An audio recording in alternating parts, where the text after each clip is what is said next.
ಕೃಷಿಕರಿಗೆ ಇದೀಗ ಸಿಹಿ ಸುದ್ದಿ. ಆಗಲೇ ಮುಂಗಾರು ಎಂಟ್ರಿ ಆಗ್ತಾ ಇದೆ. ದೇಶದ ಮುಂದಿನ ತಣ್ಣನೆಯ ಸುದ್ದಿ ಕೊಟ್ಟ ಐಎಂಡಿ. ಕೃಷಿಕರಿಗೆ ಸಿಹಿ ಸುದ್ದಿ. ಆಗಲೇ ಮುಂಗಾರು ಎಂಟ್ರಿ. ದೇಶದ ಮಂದಿಗೆ ತಣ್ಣನೆಯ ಸುದ್ದಿ ಕೊಟ್ಟ ಐಎಂಡಿ. ಕೆಲವೆಡೆ ಬಿಸಿಲ ಝಳ ವಿಪರೀತವಿದೆ. ಇನ್ನೂ ಕೆಲವೆಡೆ ಮಳೆ ಅವಾಂತರಗಳು ಹೆಚ್ಚಿವೆ. ಇತ್ತ ಈ ಹೊತ್ತಲ್ಲೇ ಗುಡ್ ನ್ಯೂಸ್ ಅನ್ನ ಕೊಟ್ಟ ಐಎಂಡಿ. ಈ ಬಾರಿ ವಾಡಿಕೆಗಿಂತ ಮೊದಲೇ ಮುಂಗಾರು. ಮೇ 2ನೇ ವಾರವೇ ದೇಶಕ್ಕೆ ಮುಂಗಾರು ಎಂಟ್ರಿ. ಮೇ 14-15ಕ್ಕೆ ಅಂಡಮಾನ್ಗೆ ಮುಂಗಾರು ಮಾರುತ. ದೇಶದಲ್ಲಿ ಈ ಬಾರಿ ಸಾಮಾನ್ಯಕ್ಕಿಂತ ಹೆಚ್ಚು ವರ್ಷಧಾರೆ. ಕರ್ನಾಟಕ, ದಕ್ಷಿಣ ಭಾರತದಲ್ಲಿ ಈ ವರ್ಷ ಹೆಚ್ಚು ಮಳೆ. ಪಶ್ಚಿಮ ಭಾರತದಲ್ಲಿ ಈ ವರ್ಷ ಅಧಿಕ ಮಳೆ ಸಾಧ್ಯತೆ. ಆದರೆ ಈಶಾನ್ಯ ಭಾರತದಲ್ಲಿ ಈ ಬಾರಿ ಕಡಿಮೆ ಮಳೆ. ಹಲವಾರು ಪ್ರಕೃತಿ ವಿಕೋಪಗಳಿಂದ ಮುಂಗಾರು ಮಳೆ ಹಲವೆಡೆ ಆಗೋದಿಲ್ಲ. ಇದರಿಂದ ಕೃಷಿಕರಿಗೆ ನಷ್ಟ ಆಗುತ್ತೆ. ಮಳೆಯನ್ನೇ ನಂಬಿಕೊಂಡು ವನ ಬೇಸಾಯ ಮಾಡುವಂತ ಕೃಷಿಕರಿಗೆ ಭಾರಿ ಕಷ್ಟ ಆಗುತ್ತೆ ಅನ್ನುವಂತ ಒಂದಿಷ್ಟು ಮಾತುಗಳಿತ್ತು. ಬಟ್ ಇದೀಗ ಮೇ 2ನೇ ವಾರವೇ ದೇಶಕ್ಕೆ ಮುಂಗಾರು ಎಂಟ್ರಿ ಆಗುವಂತ ಸಾಧ್ಯತೆ ಇದೆ. ಈ ಬಾರಿ ವಾಡಿಕೆಗಿಂತ ಮೊದಲೇ ಮುಂಗಾರು ಮಳೆ ಎಂಟ್ರಿ ಆಗುತ್ತೆ. ಈಗಾಗಲೇ ಬಿಸಿಲಿನ ಬೇಗೆಗೆ ಕೃಷಿಕರು ಕೂಡ ತತ್ತರವನ್ನ ಕೊಳ್ತಾ ಇದ್ದಾರೆ. ಮೇ 14-15ಕ್ಕೆ ಅಂಡಮಾನ್ಗೆ ಮುಂಗಾರು ಮಾರುತ. ದೇಶದಲ್ಲಿ ಈ ಬಾರಿ ಸಾಮಾನ್ಯಕ್ಕಿಂತ ಹೆಚ್ಚು ವರ್ಷಧಾರೆ.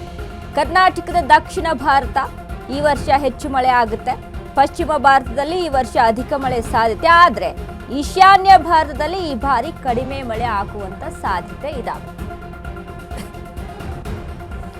ನೋಡಿ,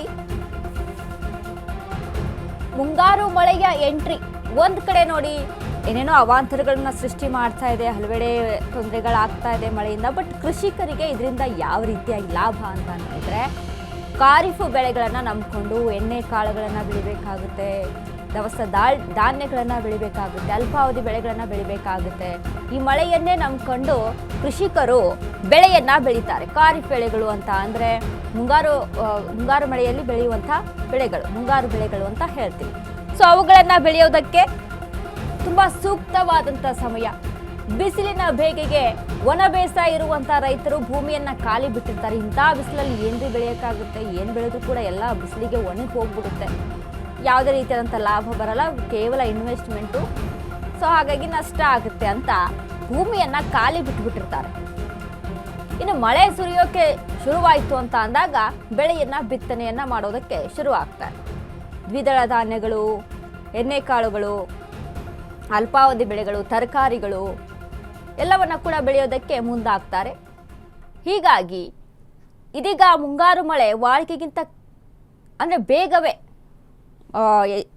ಮೇ 2ನೇ ವಾರವೇ ದೇಶಕ್ಕೆ ಮುಂಗಾರು ಮಳೆ ಎಂಟ್ರಿ ಆಗುವಂಥ ಸಾಧ್ಯತೆ ಇದೆ. ಯಾಕಂತ ಅಂದರೆ ಮೇ 14-15ಕ್ಕೆ ಅಂಡಮಾನ್ಗೆ ಮುಂಗಾರು ಮಾರುತ ಬರುತ್ತೆ.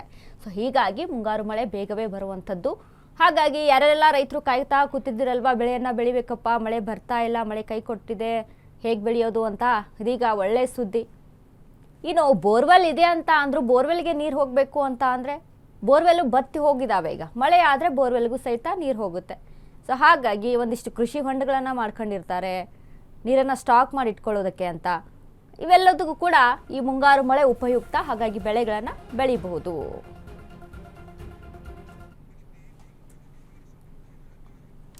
ಈ ಬಗ್ಗೆ ಹೆಚ್ಚಿನ ಮಾಹಿತಿಯನ್ನ ಕೊಡ್ತಾರೆ ನಮ್ಮ ಪ್ರತಿನಿಧಿ ಲಕ್ಷ್ಮಿ. ಲಕ್ಷ್ಮಿ, ಇದೀಗ ನೋಡಿ, ಒಂದ್ ಕಡೆ ಸುದ್ದಿ ಆಗಿತ್ತು ಮುಂಗಾರು ಮಳೆ ಈ ಬಾರಿ ಕಡಿಮೆ ಆಗುತ್ತೆ, ಇದು ರೈತರಿಗೆ ಒಂದು ರೀತಿಯಲ್ಲಿ ಟೆನ್ಷನ್ ತಂದೊಡ್ಡಿದೆ ಅಂತ. ಬಟ್ ಇದೀಗ ಹವಾಮಾನ ವರದಿ ತಿಳಿಸಿರುವಂತಹ ವಿಚಾರಕ್ಕೆ ಸಂಬಂಧಪಟ್ಟಂತೆ ಮುಂಗಾರು ಮಳೆ ಬೇಗನೆ ಬರುತ್ತೆ, ಕೃಷಿಕರಿಗೆ ಒಂದು ರೀತಿಯಾಗಿ ಖುಷಿ ಕೊಡುವಂತಹ ಸುದ್ದಿ ಅಂತ. ಏನೆಲ್ಲ ಅಪ್ಡೇಟ್ಸ್ ಇದೆ ಲಕ್ಷ್ಮಿ ಈ ಬಗ್ಗೆ? ವನಿತಾ, ಈಗಾಗ್ಲೇ ಇನ್ನು ಸಾಕಷ್ಟು ಜನ ಕರ್ನಾಟಕದಾದ್ಯಂತ ಸಾಕಷ್ಟು ಜನರು ಮಳೆಯಿಂದಾಗಿ ತತ್ತರಿಸುವ ಸಮಸ್ಯೆಗಳು ಸಹ ಅದೇ ರೀತಿಯಾಗಿ ಸಾಕಷ್ಟು ಸಮಸ್ಯೆಗಳು ಸಹ ಎದುರಾಗಿತ್ತು. ಆದ್ರೆ ಸದ್ಯಕ್ಕೆ ಒಂದು ರೀತಿಯಲ್ಲಿ ನಗರದ ಜನರಿಗಾಗಿರ್ಬೋದು, ಕರ್ನಾಟಕದ ಜನರಿಗಾಗಿರ್ಬೋದು, ಜೊತೆಗೆ ದೇಶದಲ್ಲಿ ಅಂದ್ರೆ ದೇಶದ ಮಂದಿಗೂ ಸಹ ಇದೊಂದು ಸಿಹಿ ಸುದ್ದಿ ಅಂತಾನೆ ಹೇಳ್ಬೇಕು. ಯಾಕಂತಂದ್ರೆ ಸಾಕಷ್ಟು ಅನಾಹುತಗಳನ್ನ ಎದುರಿಸಿರುವಂತಹ ಜನರಿಗೆ ಇವತ್ತೊಂದು ರೀತಿಯಲ್ಲಿ ಇದೊಂದು ಗುಡ್ ನ್ಯೂಸ್ ಸೊ ಯಾಕೆಂತಂದ್ರೆ ಒಂದ್ ಕಡೆ ಕೆಲವೆಡೆ ಬಿಸಿಲು ಜಳ ಇದೆ, ಜೊತೆಗೆ ಅದರಿಂದ ಮಳೆಯ ಸಿಂಚನವೂ ಸಹ ಇದೆ. ಈ ಎರಡರ ಮಧ್ಯದಲ್ಲೂ ಸಹ ಈ ಬಾರಿಯ ಮುಂಗಾರಿನ ಮಳೆ ಏನಿದೆ ಅದು ಮುಂಚಿತವಾಗಿ ಬರ್ತಾ ಇರುವಂತದ್ದು ಅಂತ ಹೇಳಿ ಈಗಾಗ್ಲೇ ಏನು IMD ಒಂದ್ ರೀತಿಯಲ್ಲಿ ಏನು ಮಾಹಿತಿಯನ್ನ ತಿಳಿಸಿರುವಂತಹದ್ದು. ಯಾವಾಗ ಬರುತ್ತೆ ಅನ್ನುವಂತ ವಿಚಾರವನ್ನ ನಾವು ನೋಡೋದಾದ್ರೆ ಮೇ 2ನೇ ವಾರವೇ ದೇಶಕ್ಕೆ ಮುಂಗಾರು ಎಂಟ್ರಿ ಕೊಡುವಂತಹ ಸಾಧ್ಯತೆ ಇದೆ. ಅದರಲ್ಲೂ ನಾವು ದಿನಾಂಕವನ್ನ ನೋಡ್ತಾ ಹೋದಾಗ ಮೇ 14 ಮತ್ತು 15ನೇ ತಾರೀಕಿನಂದು ಏನು ಮುಂಗಾರು ಬರುವಂತ ಸಾಧ್ಯತೆ ಇದೆ. ಅಂಡಮಾನ್ಗೆ ಮುಂಗಾರು ಮಾರುತ ಆಗುವಂತ ಸಾಧ್ಯತೆ ಇದೆ. ಅದರಿಂದ ದೇಶದಲ್ಲಿ ಈ ಬಾರಿ ಸಾಮಾನ್ಯಕ್ಕಿಂತ ಹೆಚ್ಚು ವರ್ಷಧಾರೆ ಆಗುತ್ತೆ. ಅದರಲ್ಲೂ ರೈತರಿಗೆ ಇದು ಒಂದ್ ರೀತಿಯಲ್ಲಿ ಸಿಹಿ ಸುದ್ದಿ, ಕೃಷಿಕರಿಗೆ ಸಿಹಿ ಸುದ್ದಿ. ಯಾಕಂತಂದ್ರೆ ರೈತರು ಮಳೆಯ ಮೇಲೆನೆ ಅವಲಂಬನೆ ಆಗಿರುವಂತವರಿಗೂ ಸಹ ಇದು ಬಹಳಷ್ಟು ಸಂತೋಷದ ವಿಚಾರ. ಯಾಕಂತಂದ್ರೆ ಅಂದ್ರೆ ಪ್ರತಿ ವರ್ಷವೂ ಸಹ ಮುಂಗಾರು ಮಳೆ ಲೇಟ್ ಆಗಿ ಬರುವಂತ ಸಾಧ್ಯತೆ ಇರ್ತಿತ್ತು. ಆದ್ರೆ ಈ ಬಾರಿ ಮೇ 2ನೇ ವಾರವೇ ಮುಂಗಾರು ಮಳೆ ಬರ್ತಾ ಇರೋದ್ರಿಂದಾಗಿ ಸಾಕಷ್ಟು ಒಳಿತನ ಆಗುತ್ತೆ ಅನ್ನುವಂತಹ ಭರವಸೆಯಲ್ಲೂ ಸಹ ಜನರಿರುವಂತದ್ದು. ಜೊತೆಗೆ ಕರ್ನಾಟಕ, ದಕ್ಷಿಣ ಭಾರತದಲ್ಲಿ ಈ ವರ್ಷ ಏನು ಹೆಚ್ಚು ಮಳೆ ಆಗುತ್ತೆ, ಅದರಲ್ಲೂ ಪಶ್ಚಿಮ ಭಾರತದಲ್ಲಿ ಈ ವರ್ಷ ಅಧಿಕ ಮಳೆ ಆಗುವಂತಹ ಸಾಧ್ಯತೆ ಇದೆ.